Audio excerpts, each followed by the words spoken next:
Linzi Bell, thank you so much for joining me and a very, very, very warm welcome to Thrive Solo. Can I just say, by the way, that I have to thank Joe Good, who, funnily enough, was the very, very first guest I ever had on this podcast 3.5 years ago, because she introduced me to you when you and I were on her radio show a couple of weeks ago. And I'm so grateful to her for bringing you into my life. But we will get into all of this. But before we get into our conversation, can you just tell our listeners a little bit about who you are and what you do? Hello, I am Linzi Bell, and I guess you'd call me a bit of a wellness warrior. I basically, 7 years ago, I fell madly in love with nature, and ever since I've been adventuring with it and hopefully inspiring as many crazy, wonderful souls as I can to get outdoors and be with it through me living within nature and sharing those experiences. I Yeah. absolutely love this. And do you know what? I cannot wait to get into the whole nature piece. And I absolutely, because you and I have messaged about this, haven't we, on Instagram? We've been like voice noting for the last week. And I am also a nature lover. And I look at what you're doing on Instagram. By the way, I'm going to say this at the top of the show. Everybody needs to go and follow Linzi on Instagram. I'll say this again at the end, because you are pure fucking joy, basically, and everybody needs a dose of you. And I really mean that, guys. Go and follow Linzi. Now, before we get into nature, let's just start by talking about how you got into walking long distances, because for context, you've just crossed over from Switzerland into Italy today, because you've been walking from fricking Cambridge in the UK. Sorry, not Cambridge, Canterbury. Canterbury in the UK, and you're walking all the way to the fricking Vatican, which is awesome. But before we get into the trip that you're doing now, tell us a bit about how you got into this. I know you've set a Guinness World Record for walking the entire way around Britain, which is 7,178 miles to be precise. How did this all come about? Okay, I need to set that record straight. It's not a Guinness World Record. Oh, They rejected it. Did you notice how good my research is? I'm not even going to bother editing this. But I have set the fastest known time. That's So it. if you go on to the fastest time, there you go. I have set the record for hiking around Great Britain, and it's 6,134 miles. Where did I get 7,138 from? When I mapped it, that was exactly how many miles it was. And then actually walking it, because I included the national three peaks, as you do. Obviously, why not? Might as well. As I was walking, I thought, actually, this is quite a lot of, this is really, taking a lot of my energy. And I was going to walk to each peak, the start point, but instead I didn't. So, that's why the miles reduced. Yeah. But I still did national three peaks on my rest days. Okay, yeah. My bloody hell, as one does. Well, thank you for clarifying my terrible research. Not terrible, not at all. And I'm still trying to get it as a Guinness World Record. Being the woman that I am, extremely fucking determined, I will not. I am just going to keep battering down. They keep rejecting, going, until it's a delineated route, Linzi. I'm like, well, it is I've created a delineated route. I have walked. So I'll just keep arguing the case. I absolutely think you should. I'm going to go to King Charles. King Charles, if you're listening, I'd like you to. Absolutely. So going back, how did you get in? Like, how did you start doing these very, very long hikes? So I had an interior design business where just before COVID, I was working probably about 100 hours a week. I had sunk into this without even realizing. And because I was a single mum with my children, that it's not a case of do I or don't I, it's a case of I have to and I can. Mm-hmm. So I was working those 100 hours a week, but obviously the pandemic came and it pushed the biggest positive pause on my life. A Mm. lot of shit happened in that time for everybody, but I took the positive from that, and it gave me time to breathe. I started walking with nature. I reconnected with my kids. I was hanging out with my mum again, drinking some gin and tonics. But and my mum said, "Oh, I'd love to do the Camino." I said, "Oh, what's the Camino?" And so I researched it, and there's many out there, but this particular one, Mum wanted to do the Sierra to Santiago, which is Okay. 100 kilometers. It's the end section of the Camino Frances. Is that the 100 kilometers that you have to do to get the certificate to say that you've done the Camino? Yes, that's it. So you just do the last 100. But my mum, and she said, "God, I'd love to do that." I went, "Well, let's do it then." She went, "Oh my God, I was hoping you'd say that." So we went and did that. And those 3 days with my mum and with nature, and then realizing that there was that long distance trek that I could do from France, which was 527 miles. I made a promise that when I came out of the pandemic, to no longer have a bucket list and just to have a live it now list. I love it. And that is what I have been doing. Everything that I think I would love to do that, I make it happen. I find out how I can do it. What do I need to do? What research? Who do I need to speak to? And I somehow make it happen. I just love this so much. I would actually love to walk the Camino, the France route. I absolutely would. So basically, so we know you've walked around the whole coast of Great Britain and you've done that section of the Camino. Tell us, I mean, I've mentioned briefly, but tell us a bit more about where you are now and why you're doing the particular route that you're doing at the moment, which is it 2 months it's going to take? It will take, I've allowed 70 days, but Okay. I want to achieve it personally in 67, which Okay. has never been, it's not about, a Camino is not about speed, but I don't know, I guess as a woman, um, I know that there isn't a world record. No one's claimed the world record for it, and no one's claimed the fastest known time for it. Because most people don't attempt to walk very long distances. So I'm going to go for both, I Lucy. love it. I love it. So how many miles or kilometers is it? And so this route that you're doing now is also does a Camino mean a pilgrimage?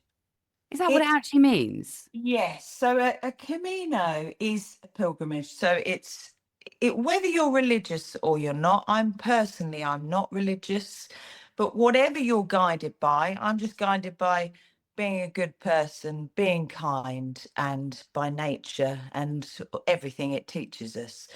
And these Camino journeys have been around for hundreds of years. This particular one, the Via Francigena, is over 1,000 years old. So as you're walking it, you know that for 1,000 years, men, women, children, cows, caterpillars, whatever they are, it has walked that path with you. And I'm just it's picturing a little caterpillar yeah, going oh, along like that. so many hairy ones on this so far. A Camino, they're very different to challenges, I think, within nature that I've ever done. The first Camino I ever did obviously was with mum, but then I went and did the French Camino. That took 27 days. Okay. And that changed my entire life. I felt happiness and joy and contentment that I hadn't felt for a long time. I felt completely liberated. And I thought, how the hell do I keep living like this? And how do I help other people feel this simplicity and joy? And it's just, I can't, I think until you walk, because a Camino, you have a start and a finish, it gives you direction. That's already mapped out for you. And I think in life, we spend a lot of our time seeking direction, trying to create direction. Mm. So a Camino gives you this window with a start and a finish, of complete direction. So your journey in between that start and finish, you just get to be completely present, completely in that moment, feeling and noticing everything. You're not governed by time, or it's your own personal journey. And I didn't realize, but we all have these boxes that we push down deep, deep, deep down inside ourselves. And this is now my fourth Camino. And on every single one of those, I have unlocked boxes that I was frightened to address or feel, or didn't feel that it was the right time in conventional life. Whereas Caminos gave me that safe space to completely open it up. There's no one else around. I can cry, I can scream, I can shout, I can say, fuck you. I can dance. I can talk to the caterpillar about it if I want. And I think that's why I say to people, if you've never done a Camino, I hope that everybody at some point in their life does it for their own personal journey. It's very healing, very empowering. Yeah, the growth of you as a person that then you take back to your normal life. Everybody that you love benefits from it. So Absolutely. yeah. Gosh, I mean, it's so inspiring hearing you talk. I mean, I have thought before about doing the Camino. It's the Camino del Santiago, isn't it? The one that when people think of the Camino, that's the one they're talking about, right? And Yeah, that's the yeah. one that you did that took 27 days.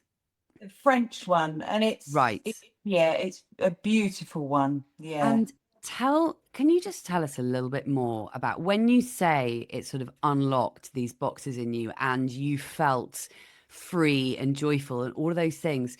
Can you just go into that a little bit more? Because this is the fucking feeling that we are all searching for. That feeling of just pure joy and wholeness. And it's what we all want. And I think it's what we're here for. And I talk a little bit on the podcast. It's something I am so passionate about, is living a life where we feel alive. And it worries me and upsets me that so few people feel that aliveness. Talk to me a little bit more about what that looked like for you on that particular trip. Oh my God. I mean, sometimes I must have looked like a woman on acid. Um, I think I had an entire day where I was completely sobbing. I couldn't, it's actually, I didn't want to, that I think that's the thing in normal life with pain. We think that we're supposed to avoid it or bury it or just not address it, but actually I've discovered that when you sit in your pain, you very quickly, it releases from you and you're able to journey through it much faster than it's sitting in this bloody box that keeps popping up for years and years and years, that creates triggers and all sorts. And all of a sudden, you've got all this space because that pain has been released. You've suddenly got even more space to feel happy. So it's why I walk around like a Cheshire cat most of the time. Yeah, that was an experience but again, that part of the Camino, it was, my children were of an age where they were growing up. Me as a mother, I had a business and we'd come out of the pandemic. There were things that hadn't addressed with marriages. And so that 27 days was a very powerful, it built a lot more my self-belief. Yeah. Things that I knew were there, the essence of Linz, but Yeah. I just needed to flick the switch back on, light me back up again. And that gave me that journey over 27 days. It's nature is, for me, it's always been my safe space Yeah. with everything in my life, from a diddly little thing. Yeah. It sounds an awful lot like it's enabled you to come back to your authentic self and essentially peel all of those layers that are put upon us from the minute we're born right up, continually. And it's peeling back all of those layers of the things that aren't serving you and the things that aren't true and the beliefs that are just wrong or the beliefs that just are not helping you. It sounds like you have come back to the fullest version of who you truly are. Now, the trip that you're on now, can you just tell us a little bit about this trip and, the mileage and a little bit about the routes? And then we're going to get into the whole nature aspect of this and why nature is so healing and transformational and powerful. But before that, yeah, just tell our listeners a little bit about the walk that you're currently on. So this walk is called the Via Francigena, or as the Italians, because I've come into Italy. Oh, it's so lovely hearing their language just swirling around. It's beautiful. He said, no, no, no, no, no. He said, Via Francigena. Oh, I don't know what it was. Sorry, but it was beautiful how he said it, and how I said it sounds shit now. Um, It's called the Via Francigena. It's over 1,000 years old. It starts in Canterbury at the cathedral. You walk to Dover, and then you walk on water like I did, or you can get the ferry. Um, get the ferry, and then you walk through France to that was incredible.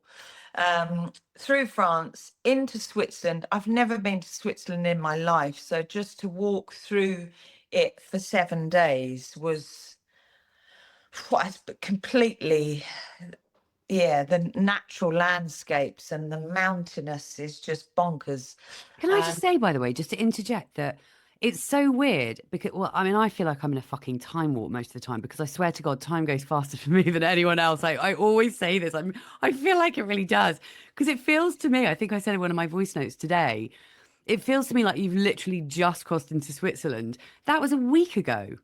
Yeah, Bloody hell. it's but don't forget, I'm walking on average 23 miles a day, so it's not it's not, yeah, it's some mileage. And this, well, and then so we've gone to Switzerland, and then we come into Italy, and we end in Rome at the Vatican, which I've never done before. But for me, this is a new, because I'm at a place, I guess, where mentally, physically, just my entire well-being and wellness feels very strong. I decided that I'd try and do this without any rest days, which I've never ever done before.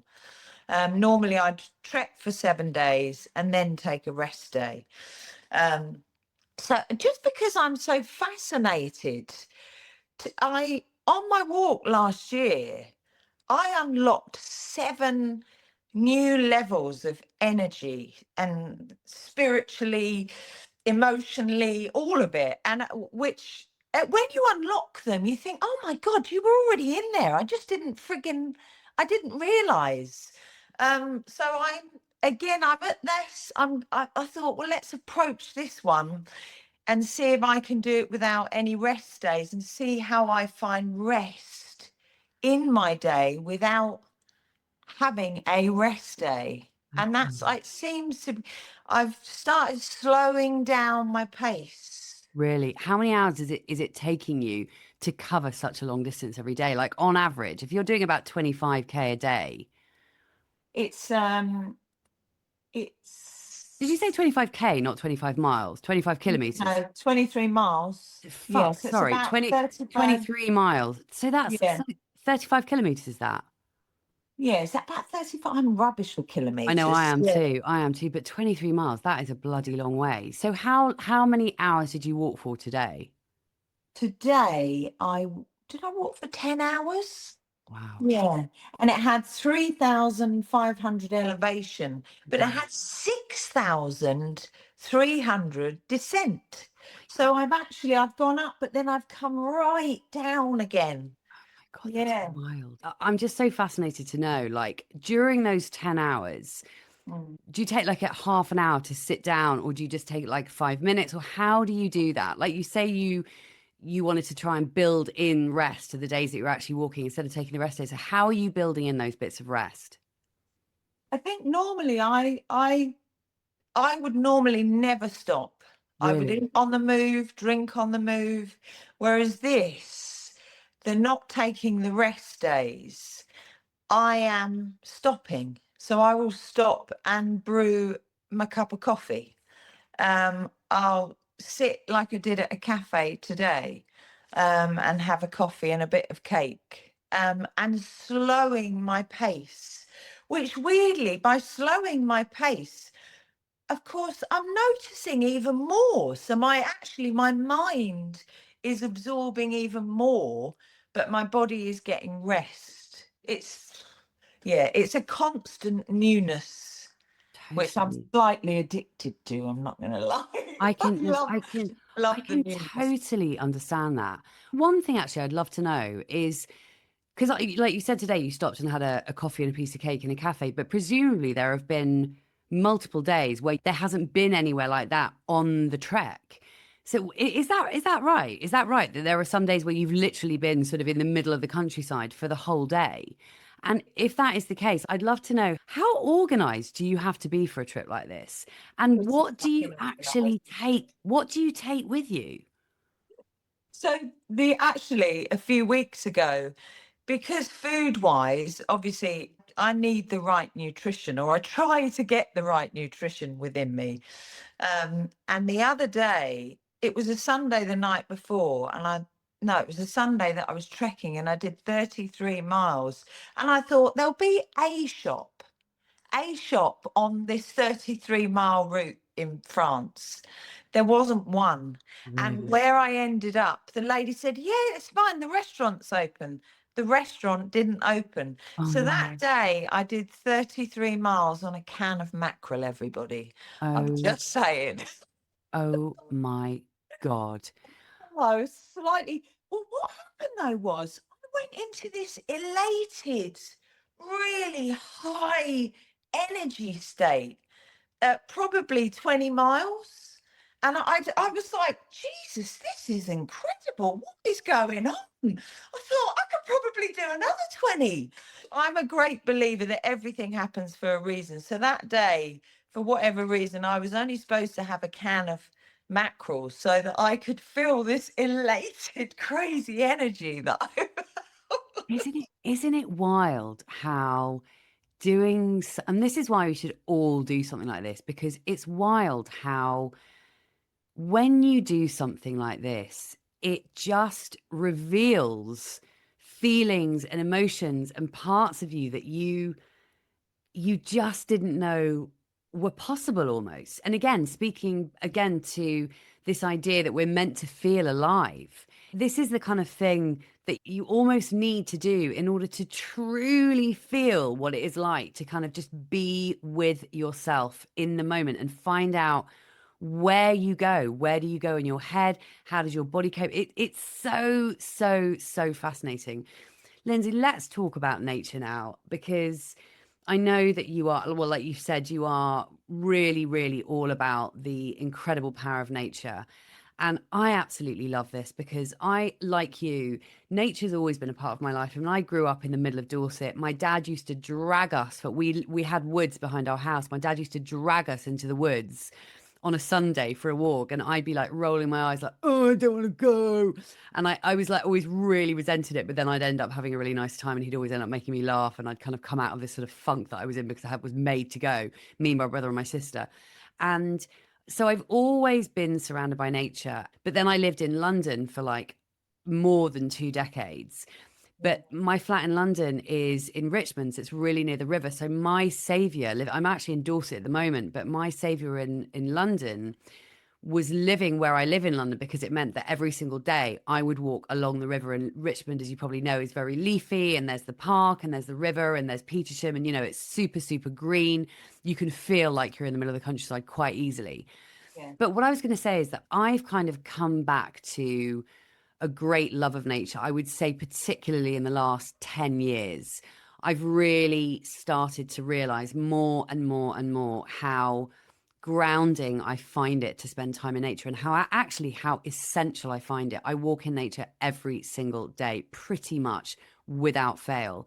And it is just, you know, it can make us feel so connected even when we're on our own, or maybe especially when we're on our own. I think I mentioned to you a previous podcast guest of mine who lives in Australia, and she did I mention this to you on Joe's show? That Yes. she Yeah. did this incredible journey. I've forgotten the bloody name of it. Anyway, it's basically from the north of the North Island of New Zealand right down to the south of the South Island. And she was feeling really depressed and not in a good place when she left. And actually, she was meant to go with a friend, and her friend pulled out at the last minute. And so she went on her own. And she talks like you do about nature and how when she found her feet and she found her rhythm, it literally healed her. So talk to me about this, because I love the fact that you're such an advocate for getting people outdoors, because I just think we don't spend enough time in nature. And the thing is, even, people who are living in the middle of the city probably go, oh, fucking hell, I live in the middle of the city. But even, most cities, you Have a can green find a green space. space where there are lots of trees, la la la. Talk to me about this. Talk to me about nature. Talk to me about nature. No pressure. The Tell me great, yeah, everything there is to know about nature. I think I can't. You said something beautiful there, and I can't bloody You think. know, Yeah, so I think. Look, we live in a world where we now spend nearly 95% of our time indoors. is that right? Yeah, Holy it. fuckballs. Yeah, and that was a study done on the UK, Really? which I find it's incredible how we are now so rich in our materialism, and yet we are so poor emotionally. Our mental health is probably the worst it's ever been, with the highest suicide rates globally. So we have to ask ourselves why. And if we're spending 90% of our time indoors, what the fuck has happened? I'll tell you what's happened. We are part of nature. We are part of it. We are made up. We are all interconnected, and we have disconnected ourselves from it. And everything in our lives now, especially our mental health, is crying out to be reconnected with it, which is why I say to people, please get outdoors. You don't have to walk miles. I say, sit in it, play your guitar in it, paint a picture, write a poem, sing out of tune like I do all the time. Whatever it is, it's just simply getting outdoors, because the effects upon our well-being are immense.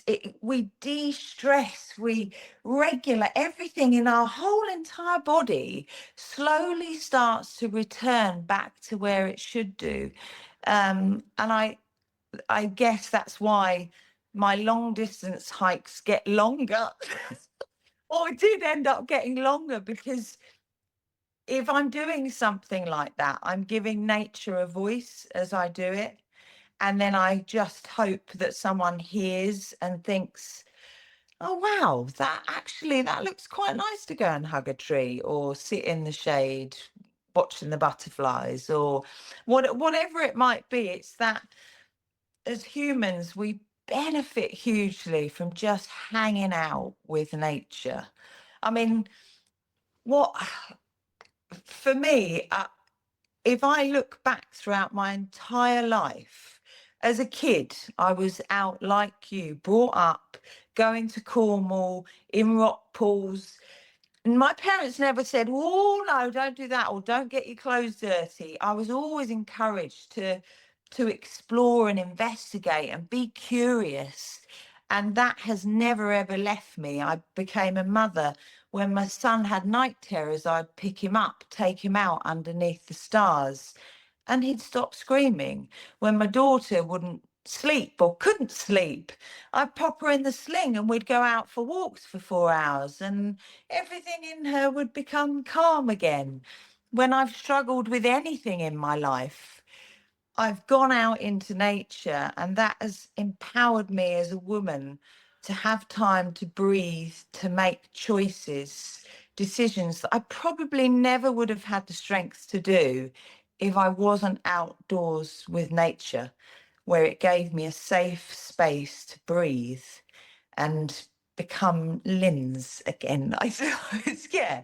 So nature is very good for us. Well, that was beautiful. Oh my God, it was. No, it really was. It really was. Now, I just want to ask you, while we're on the subject of nature, right? Yeah. I'm sure there are people listening to this going, oh my God, that sounds so amazing. Oh God, I'd love to do something like that. But I don't know how I feel about being in my own head by myself, walking through the mountains. And I'm not actually talking about the safety thing here, although we can touch on that because I know that is something that women worry about with solo travel. In fact, it's just reminded me about the story that you told on Joe's show. Like, I'll let you tell it in a minute. So when Lindsay and I were on Joe Good's show a couple of weeks ago, she told a story about an interaction with a bloke, shall we say? But I'll let you tell that in a minute. a human snake. Yes, there's a little clue. But Or no, fiddle. I oh my God. But no, so Like when it's safe. before we go on to the actual human snake, um, just to any of those women who worry about spending that much time alone and or really hesitant, but sort of feel called to do something like that, but are also scared of that time by themselves. What would you say to them? I would say start with just a 3 mile walk. Don't hit up some massive adventure. I mean, 5,000 miles. I'm going for 50 miles today. It's just start with a 3 mile adventure in around your local park or a forest. Map, and I'd always start practicing to map. I use Outdoor Active. I've used it for 7 years, and as a woman, it's given me the freedom to trek with confidence and complete ambition anywhere in the world. Even when you're in SOS, that bad boy still works. So map your route, even if it's a 3 miler, just to get used to mapping and following your map from A to B. So sorry to interrupt, but so when you're walking this trail, you are constantly, I mean, presumably there's signposts and stuff at some points, but so you are following this map on your phone. Is that right? So before I do any treks, I map the entire thing. I map it out, and then I work out how many days I'd like to do it in. Then that's divided, so each day becomes that mileage. So this was 1,498. Divide that by 67, gave me the God, 23.1 miles. And then each one of those daily maps is there, and I click it open, and every day my headphones go in, and I have a little man that goes, "Good morning, Lindsay. Let's go." He actually goes, he doesn't say good morning, Lindsay, but I switch on, he goes, "Let's go." In fact, he's the guy that did the Siri voice. oh, And really? yeah, when I did the trek around Great Britain, my lovely friend Carl, who helped with my website, he got the guy to record a message to me, which I thought was lovely, saying, "Hi, Lindsay, I'm that annoying voice that keeps telling you whether you've gone the wrong way or not." Oh my God, that is so funny. That is hilarious. Yeah. So he will go, turn right. I know it looks like you're going down the side of a fucking mountain, but turn right. So I do look and I think, sure he's got this right. I can't bloody see where I'm going here. I mean, obviously I look at it as well. Yeah. God. Yeah. Okay, so going back to women who are thinking about doing something like this. Sorry, I totally interjected, but I know. please carry on. If you can Yeah, even so remember I, what you were I saying. I would go for this, go start with a 3 miler, and if you're worried, go with a mate. Say, look, let's start a little walking 6 a.m. club, or an after work club, whatever that might be. And then when you've got your confidence where you're out and about with nature, weirdly, on one of my treks, one of these challenges that I'm doing this year, I did the Kintyre Way, and I met a woman, Marley. She was absolutely lovely, and she was doing her final uni piece. She's 41 though, so she was a mature student, on trekking solo as a woman because it really frightened her. And she was I think she was 7 days into the Kintyre Way, and our worlds collided. And I could sense that that last day was scaring her a bit. Now, I've never walked with another person any more than one day over 7 years until I met Marley. And I could hear in her voice that she was slightly concerned, but she was, I loved her energy. I thought, yeah, there's something about you. So I said to her, look, you're welcome to join me, but I'm walking at a bit of a pace. And she said, well, no, well, I'll stay with you then. And we carried on for the 3 days. And we talked about as women. I said to her, what is it that frightens you then? She said, I'm really frightened that a man would attack me. I said, right, not an animal, which Yeah. for me, I'm more, holy shit, I wonder if there's a weird, saw my first beaver today, just thought I'd throw that I one in saw there. that on your I saw that on your stories. Didn't it ignore you? Did it blank you? Yeah, dude, Did like it give me. you a death stare? But she said, yeah, men, she was terrified that that would happen. I think that's the main fear, by the way. I Yeah, actually do, because that would be my main fear as well. I wouldn't be remotely worried about animals. I'd be worried about a yeah, bloke jumping out from behind the bush. Anyway, as you were, carry on. yeah, that's happened. Uh, She said, finding a place to camp. And I went, just explain this to me. What do you mean finding a place to camp? I said, like, you could camp there. You could camp there. She went, yeah, but is it a good place to camp? Is it a safe place to camp? So I was just fascinated in all the different things that she was running through her head as a problem. And then I was trying to help her find the solutions to, okay, so it's just a bit of flat land. Does it matter? Is that really important? You'll always trust that you are going to find somewhere, which we did. And what was the last? The last one was, yeah, getting lost. Right. Yeah. Okay. Yeah, I mean, I suppose those are three of the big fears, aren't they? But before we forget, tell us about the story with the guy. Well, so Not that we want to freak anyone out. Trying to encourage people to solo travel. No one's ever going to go again who listens to this podcast. I've been single for 7.5 years, I was and going to get on to that. Oh, yeah. I've trekked solo for 7 years now.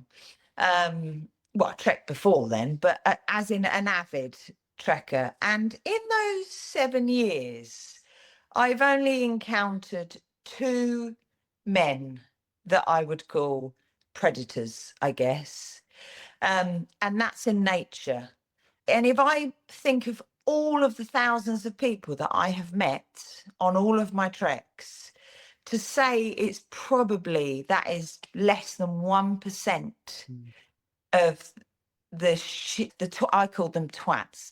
I should probably call them that, but this particular one was on this going through France, and I was filming.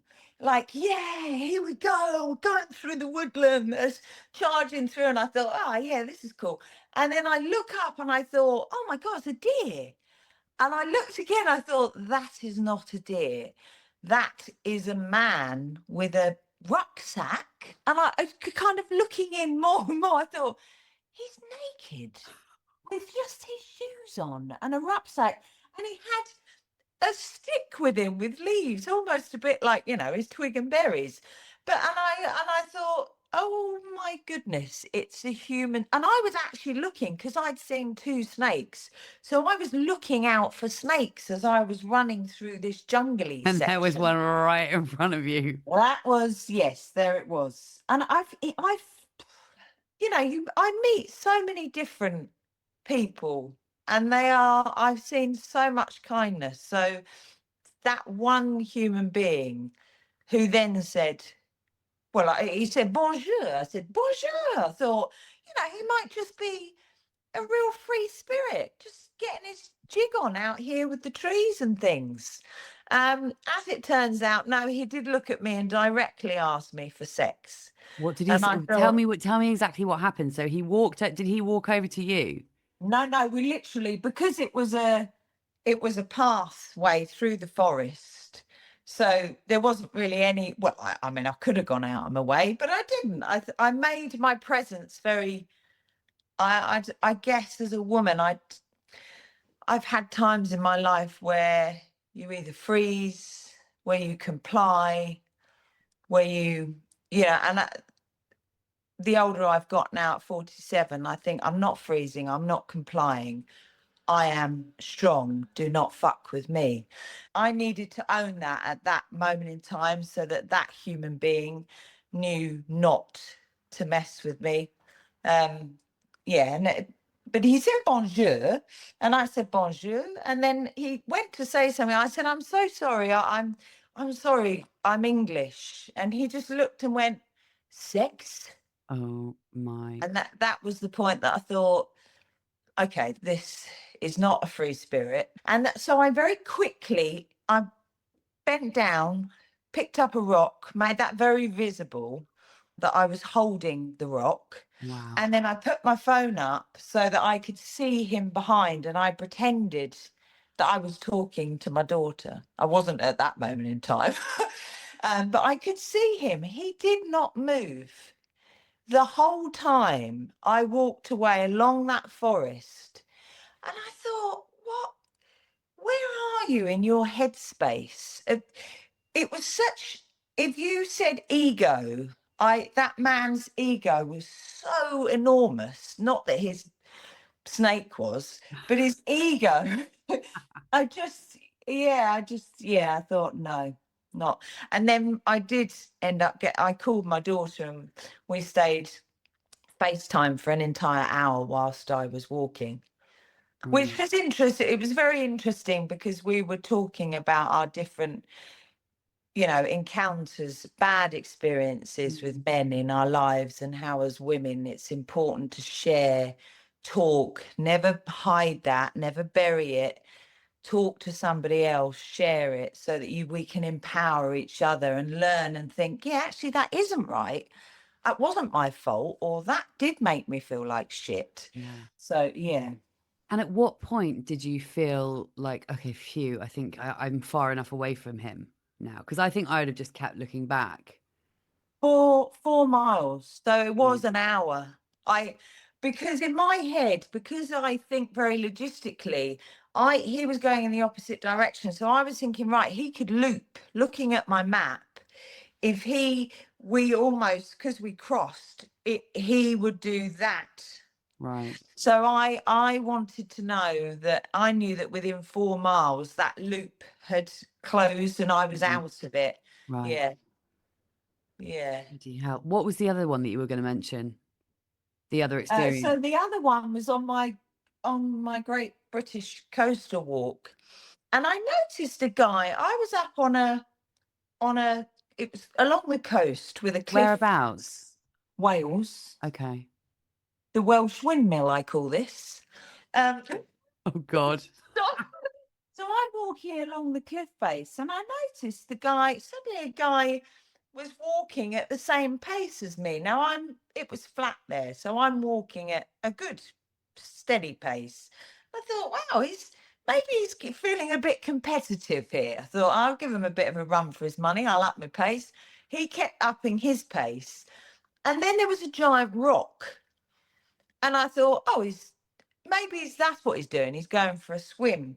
And I came round the cove.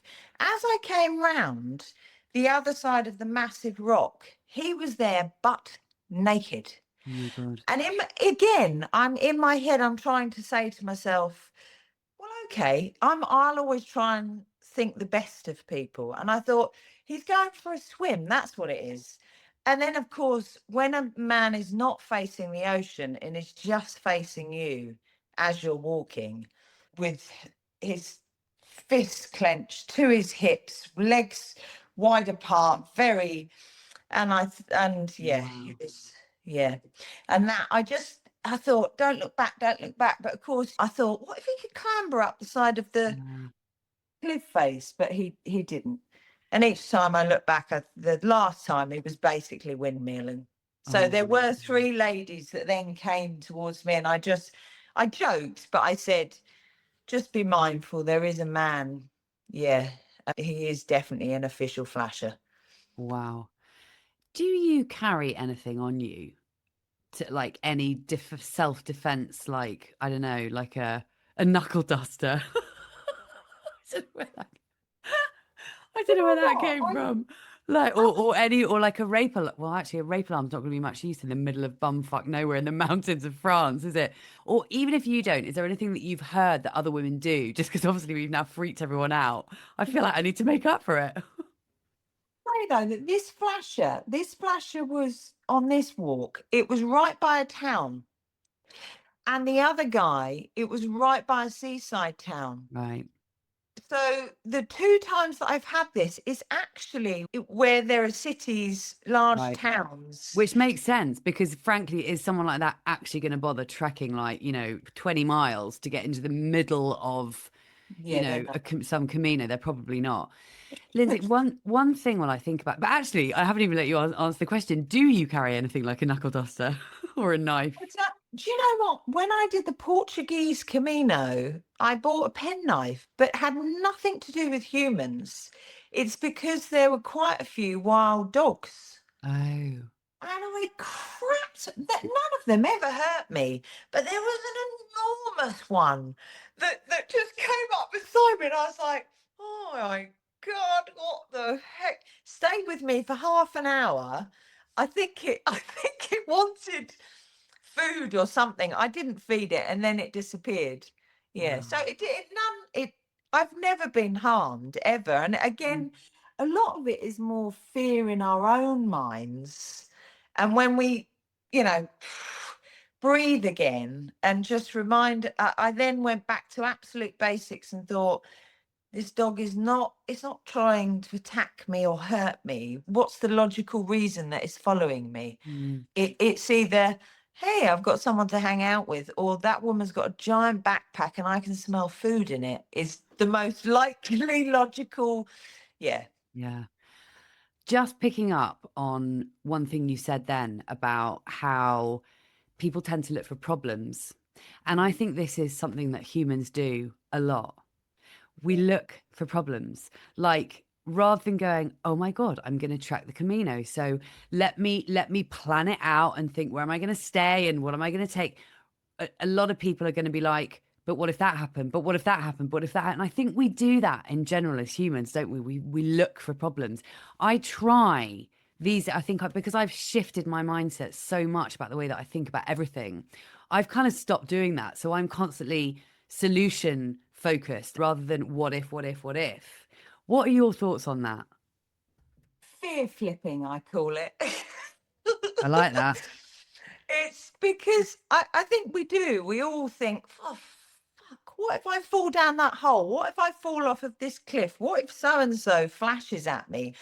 There are so many what ifs, but there is also 1,000 more what ifs of positives, like you say. So it's whenever I'm thinking something negative, and I think people think that I don't think anything negative, but of course I do. But I guess over the years, I've learned very much that the moment that enters my head, give me one example of a negative.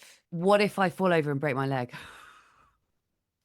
Then I've got the strength to know that I've got somewhere close or a human being close. I can drag myself because I've got the human strength to get to somewhere and be safe. Right. That's because a lot of people have asked me, what if you break your leg? I go, well, then I've got to deal with that. And our survival mode, I think we've forgotten how frigging awesomely strong and brilliant we are as humans. I mean, I'm in awe. I wake up and tell my body that I love it. I just go, I love you, I love you, I love you.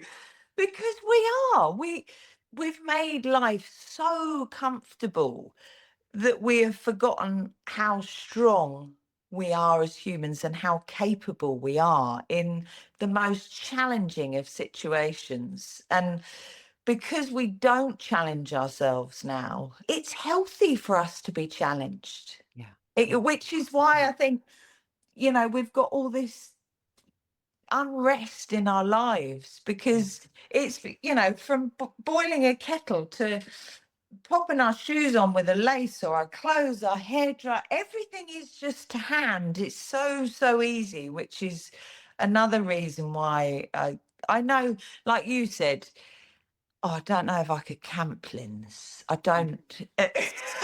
Which, for me, I love camping, but there is, with the mileage that I do as well, having that shower, it's like water.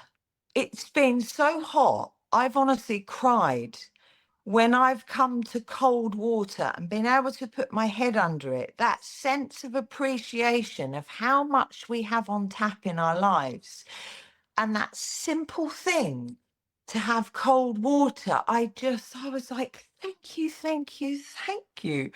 That sense of gratefulness is, I think, removed in everyday life, unfortunately. Completely. We're not very good at getting out of our comfort zones. And I'm talking about physically and mentally. And one Honestly, thing I talk about a lot, because I just believe it so strongly, and I've seen it in my own life, that all of the good stuff, all of the magic is on the other side of our comfort zone. It is not in our comfort zone. And that can be, in a physical sense, like you just said about water, like that appreciation when it's not literally on tap. And when you finally get it, you appreciate it even more. But it's also the kind of mental, and I mean, I can imagine that doing the kind of thing you're doing now requires a lot of mental strength. That is getting out of your comfort zone. So I just think as humans, we're not very good at doing that, or we're not all very good at doing that. And it's not easy. But that's the other thing. I feel like we expect things to be easy, but actually the best things come off the back of a difficult journey to get there.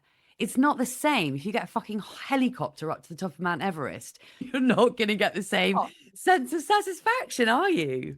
it's like some of the podcasts that I listen to, they're people that are hugely successful. They get to that point and they go, this is shit. But why do I still feel empty? Yeah. It's, yeah, It's because everybody is looking for the feeling that you have described during this interview. It's as simple as that. That is what people are looking for. But we think we're going to find it in the new house, or the new pair of shoes, or the holiday, or the baby, or the husband, or whatever it is. yeah, And we never find it in those things. It's only ever temporary. It has to come from within us. And what you're speaking to, and what you were speaking to earlier, that's it. That's what we want. Now, speaking of, it's not going to come from a baby, and it's not going to come from a relationship, from a husband. Now, I know you have two babies, but you do not have a husband, because you and I have both been single for 7.5 years. Whoop whoop! I'm celebrating my 8-year anniversary, my 8-year single anniversary in October. When's that's yours? single anniversary. I just made that up. I quite like it. When's your 8-year single anniversary? It was just Have you after had New it? Year's Eve, so Oh, January. No, so January will be 8 years. oh my God, so Yeah. we literally are pretty much exactly the same. Now, I look, I am Can't believe really, it. I know it's wild, isn't it? I'm really conscious of your time, because just so the listeners know, we're recording this. It's 9 o'clock UK time, which means it's 10 o'clock in Italy. And you obviously have to get up very early. So I'm really, really conscious of not keeping you up too late, because I want you to get a proper night's sleep because you need it. But can we just talk a little bit about singlehood? Because you really, truly, by the way, I haven't looked at my questions the entire conversation. Have you noticed? There's going to be so many things I'm like, damn it, damn it. But anyway, um, you Part are, two, part two. yeah, exactly. Oh God, I'd love to do a part two for sure. Um, you really are an incredible example of a solo woman who is rocking the hell out of life. You are thriving in your singlehood. And as you say, you've been single for nearly 8 years, same as me. And I would like to ask you, because people sort of talk about, well, you can still do this despite the fact that you're single. But I prefer to think about it as like, well, actually, we can do things not in spite of, but kind of because of, in some ways. Would you say that what you're doing now has partly been because you're single? Yes. I think You don't, and if it's a no, it doesn't matter. no, I think there was a time in my life where I lost Linz in both of my marriages, particularly in the first. And I guess these treks and being single has helped me be Linz again completely. And it's probably my only fear in life, that I lose Linz again. I don't want to lose her. I really love her. She's really strong and courageous.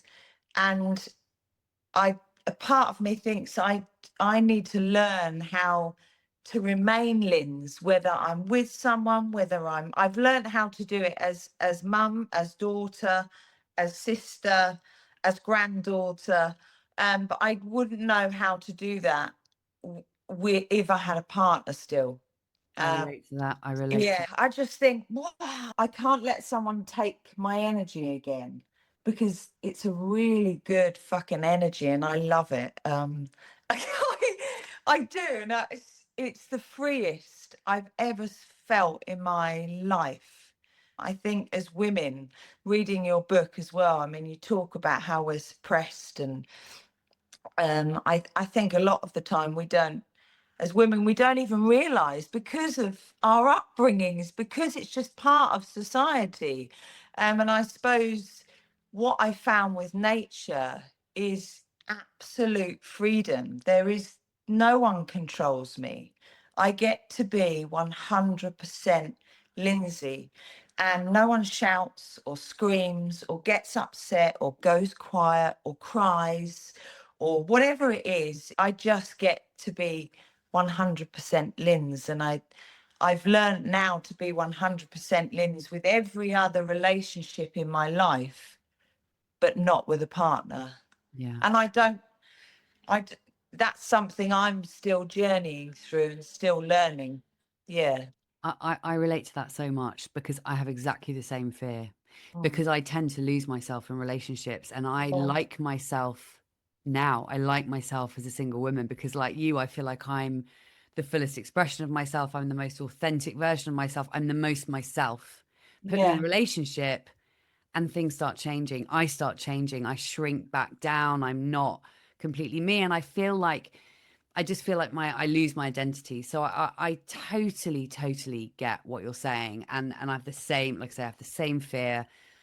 That is one of my biggest fears about getting into another relationship, because you may not know this, but like, as I've said to the listeners, I've said on this podcast many times, I'm not, although I feel like I am choosing to be single at the moment, but even though, and I didn't, like when I became single 7.5 years ago, I didn't sit down and go, I am now going to be single by choice. I just Oh. had ended up single, and then I wasn't internet dating or anything like that. I just was like, living my life. And Mm. as the years have gone by, I've loved my single life more and more and more, and I've come to love myself more and more and more as that free solo version of myself. And it scares the shit out of me to lose that. But basically, I also have said many times, I would never cancel out the Mm. possibility of being in another relationship, because I've had many boyfriends over the years, as I'm sure you have. So it's like, I think I'm only 49. I probably at some point will get into some kind of something. Who fucking knows? I'll be fine either way. But so it's really interesting to hear you saying that same thing. Lindsay, what does it mean to you to be thriving solo in your life? For me, it's my freedom, complete and utter freedom to be Lindsay, nothing more, nothing less.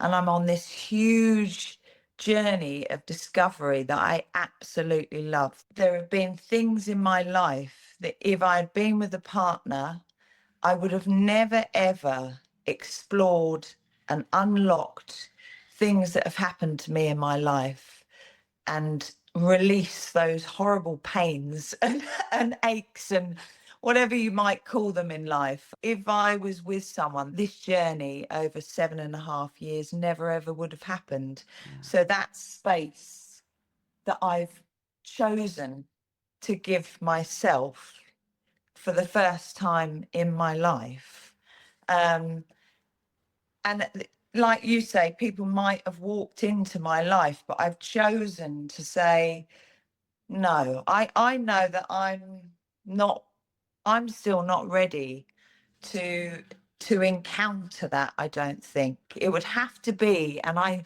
know that you said this, it would have to be fucking incredible. Yeah, for me to remain as Linzi, that human being would seriously have to enhance my life. Yeah. Yeah. 100%. What would you say to the women out there, the single women out there who are kind of waiting for a partner before they start living their lives? What would you say to them? I would say to them, start living with you first. Fall in love with you. I think as women, we we've forgotten how to love ourselves. And if we can't love ourselves, how the fuck are we expecting some gorgeous, yummy relationship of love and intimacy to happen and excite us if we're not in love with ourselves? And I don't mean that in a, "Yeah, fucking love myself." I mean, as in, just waking up and feeling content with yourself. I think all of us women, there were many years that I criticized my body or was questioning, fuck, am I doing the right thing? Did I say the right thing there? Or was that my fault then?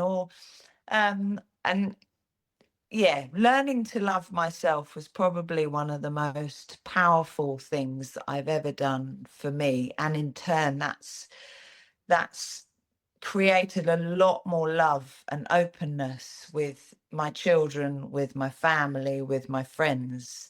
Um, yeah, it's unlocked an awful lot of things. People used to say, Kristen, you don't have to take on the world. You don't have to be this, like, you know, you've got everything under control. Just letting that go and learning to love myself and sharing how I actually felt has been a very powerful thing. Can I ask you what it looked like to start to learn to love yourself? I Start with the walking, perhaps. It 100% started Wow. with the booking. Yeah. I guess the relationships I've had in my life or things that have happened in my life, um, I was so small. I became so small to the point that I didn't even know that I could be that small. Where you're feeling suffocated and where you doubt everything in yourself. But there was this voice inside me, this Lindsay voice that my parents had always, I guess I was very lucky, and thank you, Mum and Dad, for instilling this, Linz, you have the right to be free. Even though I ended up in this tiny place. Yeah, I made a very big choice and I set myself free. I'm being very diplomatic here without saying this. But all for good reason. Yeah. Love it. Can I ask you two more quick questions? Yes. One thing I did want to ask though earlier on is when you were talking about the kindness that you've experienced on the trip. I think at the moment, particularly in the world, so many people are like, oh, human beings, everyone's an asshole, and people are like, people just don't think very much of humans at the moment. I think that's incredibly sad, and I think actually most people are good. And can you just speak a little bit to your experience of kindness? Because I know, I mean, as I've also read that you said that not only because, and you also said it earlier on in this conversation. Can you just say a little bit about that? I walking around Great Britain, it was a daily occurrence that I just human kindness that for no other reason, like someone might stop and say, would you like some water or do you need some food? Or like the other day, I was walking through the fields and the guy just looked at bonjour, bonjour, and he Mm. walked up with his arms wide. And I thought, he's coming in for a hug. And we just had a massive hug. And he said, Oh, bon voyage. It oh, was a very, but I think often we, because of that mindset, that negative mindset, obviously how we are is what we attract. So if we are in this, oh Christ, everyone's a threat, everyone's out to get me, no one's, that's a problem, they're going to do me harm. Whereas I've had wrongs done to me in my life, but I wake up every morning and I trust in our humanity as good, honest people. 90% of us, that is what we are. And I do walk around, even my dad goes, for God's sake, and you're so bloody trusting of everyone. Like today, there was a couple in the cafe and they came in and they said that they'd lost their keys. They said, do you have PayPal? Because all of our money's in the car. I wasn't quite sure what was happening, but I looked and I thought, well, they definitely look like they need bloody food. So I said, listen, I haven't got PayPal, guys, but let me buy you some food. And they had a coffee and some croissants, and we sat together and they were telling me that, they were on this little journey and this. But I thought that's one kindness I gave them, but it's just been abundant in my world. But that's maybe because I trust more in the good in us humans than I do the bad. And you're so right to say that what you are experiencing of life through the lens that you're looking through, you're going to get that same experience reflected back. It's just like, I mean, I talk a lot of this is for part 2 of our podcast, talking about energy and what we put out, we attract back. Let me just ask you one more question before you then tell people how they can find you and follow you. The question is there anything else that you would like to share with the single women listening to this podcast about life, about singlehood, about solo travel? Anything else that you feel called to share? I just would say, well, you're always going to feel frightened, but you said it, just start, whatever that is, whether that's starting your day, whether that's starting to get out of bed, whether that's starting your first 3-mile walk, whether that's thinking, fuck this career, I want a new career, whether whatever that might be. What is the worst? I would say to myself, what is the worst thing that could happen? What it goes wrong? Yeah. And Yeah. and what? Every time something's gone wrong in my life, it's taught me the biggest lessons that's then actually empowered me to do something bigger, greater, more fulfilling in my life. It's the fuck ups that have led to the greatest things in my life. So don't be scared to fuck up. There you go. I absolutely love that. And I just have to add really quickly that it's so funny that you say that. What is the worst that could happen? Because this literally happened to me 4 days ago on Friday. I was interviewed on Radio 2 for Jeremy Vine's show. And that morning, I have a 5 a.m. accountability buddy. We basically phone each other every morning. And we were talking about, me going on the show that afternoon, and we were talking about, and she was like, well, what is the worst thing that could happen? I said, the worst thing that can happen is that I have a menopausal moment where I literally forget what I'm saying in the middle of it, live on air, on Radio 2 in front of 7 million people. And we kind of were like, and then it happened. It, I'm actually going to do it. Fart moment, brain fart. It was, I was mortified. I was so mortified that I cried afterwards. Oh I know. no. I literally, anyway, that's a whole thing. But the point is, what I'm trying to say is that because that's the question, what's the worst that can happen? Okay. And then when the worst happens, then what? Well, Yeah, nothing. Well, nothing. You carry on. Everyone probably forgot about it long after yeah, I was still thinking about it. No one gives a shit. And actually, the point I want to make is that when I'd got over that, by the end of that day, I just felt so elated that I'd done something that really scared the crap out of me. And in fact, rather than thinking, oh my God, I'm never going to do that again, all I could think was, do you know what? If I can do that, I can fucking well do anything. If I can yes. get through the Jeremy Vine show without dying, I can, give me bloody TV. I don't care. So I Yes. love what you say about what's the worst that can happen. It's just such a good question to ask yourself. And sometimes Yeah. it does. And guess Yeah. what? It's not the end of the world. Linzi Bell, tell people how they can find you and follow you. Like I said at the beginning, your Instagram is awesome. I don't follow very many people on Instagram, and there are only a few people whose stories I watch every day.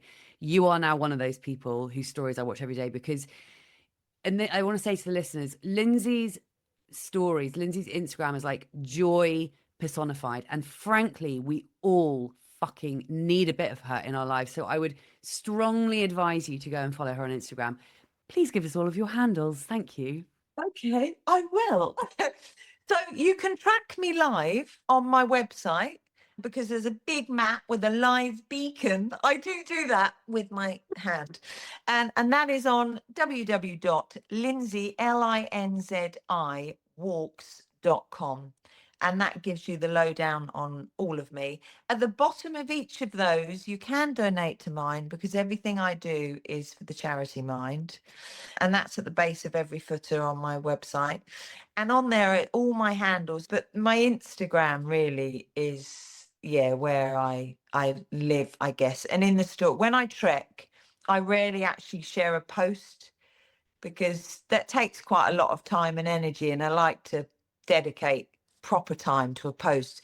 So my stories, you will just see completely raw Linz, which is happening in that moment, whether I'm just discovered snow on the mountain and decided that I'd see if I could slide down it, or there's a beaver that's blanking me, like like Lucy said today. There's all sorts occurring in there. So yeah, and just say hi. And if you want any advice, anything, or you're thinking of doing a Camino, please say hi, and I would love to help you.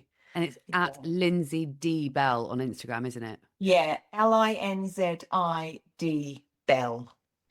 Yeah. Linzi D Bell, thank you, thank Oh, you, thank you so much for your time. It has truly been a joy to speak to you. We are going to have to do a second episode. yeah. And I knew that we'd go over the hour, but it has just been wonderful. I think you are fucking fabulous, and seriously, all the best for the rest of the trip. And Likewise. I really genuinely hope to meet you in real life at some point Yes, soon. we will, Lucy. And thank you. I read your book. It is fucking fantastic. To anyone that wants, I've never listened to a book when I trek. You are the first ever, and I absolutely loved it. So if you're looking for a really good read that helps you as a woman feel confident, independent, and free, please read Lucy's book. Bless Yeah. you. Thank you, thank you, thank you so Shiny much. happy. Yeah. I'm singing the song. Shiny happy. Yeah. Oh, Thank my you. love. Thank you so, so much. Sending you so much Thank love. you, Lucy. Thank you, darling. You're Loads of welcome. love. Bye. Bye. Bye.